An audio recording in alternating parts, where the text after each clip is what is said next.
Pada sebuah kesempatan, seorang murid bertanya kepada gurunya yang terkenal sangat bijaksana. Bagaimana caranya agar kita bisa mendapatkan hal yang sempurna dalam hidup ini, guru? Sang guru menjawab, berjalanlah lurus di sebuah taman bunga, petiklah satu yang menurutmu paling indah dan jangan pernah kembali ke belakang. Si murid pun menuruti apa kata gurunya. Dia pergi ke sebuah taman bunga sambil terus melihat bunga mana yang akan dia petik. Dia terus berjalan dan sampailah dia di ujung dengan tangan yang hampa. Dia tidak memetik satupun dari bunga yang ada. Sang guru bertanya, "Mengapa kamu tidak mendapatkan satu bunga pun?" Dengan nada yang sangat lemah, muridnya menjawab, "Sebenarnya tadi saya sudah menemukan, tapi saya tidak memetiknya. Karena saya berpikir mungkin di depan nanti pasti akan ada yang lebih indah daripada yang tadi. Namun ketika sampai di ujung, saya baru sadar bahwa yang saya lihat tadi itulah yang paling indah. Tapi saya tidak bisa untuk kembali ke belakang lagi." Sambil tersenyum, gurunya berkata, "Ya, itulah hidup.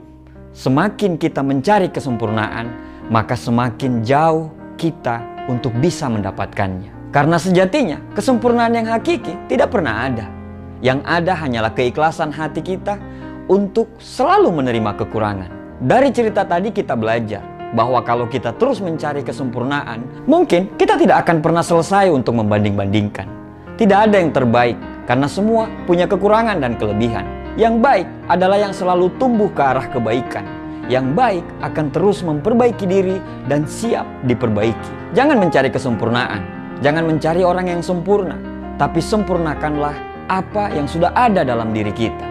Bagaimana kita bisa mencari yang sempurna sedangkan kita sendiri tidak sempurna? Saat kamu sibuk untuk terus mencari yang sempurna, maka bersiaplah kamu untuk kehilangan yang terbaik. Lalu, bagaimana kita bisa memilih? Apa yang menjadi dasar kita untuk bisa memilih? Dasarnya adalah kecukupan. Manusia bisa memiliki ribuan pakaian yang ada di lemarinya, tapi dia hanya bisa memilih satu untuk bisa dipakai. Manusia bisa memiliki ratusan makanan yang ada di meja dia, tapi dia hanya bisa menghabiskan beberapa saja. Intinya adalah perasaan cukup. Jika satu gelas air bisa menghapus dahagamu, maka kamu tidak butuh banyak air yang mungkin hanya akan menenggelamkanmu. Cukup yang akan memberikan kenyamanan. Berhentilah untuk mencari kesempurnaan, karena yang kita butuh adalah orang yang tahu ketidaksempurnaan kita, tapi tetap memilih untuk terus bersama kita. Berhentilah untuk mencari yang sempurna, tapi jagalah orang-orang yang selalu menghargai ketidaksempurnaanmu. Sekali lagi, kalau kamu sibuk mencari yang sempurna, maka bersiaplah untuk kehilangan yang terbaik.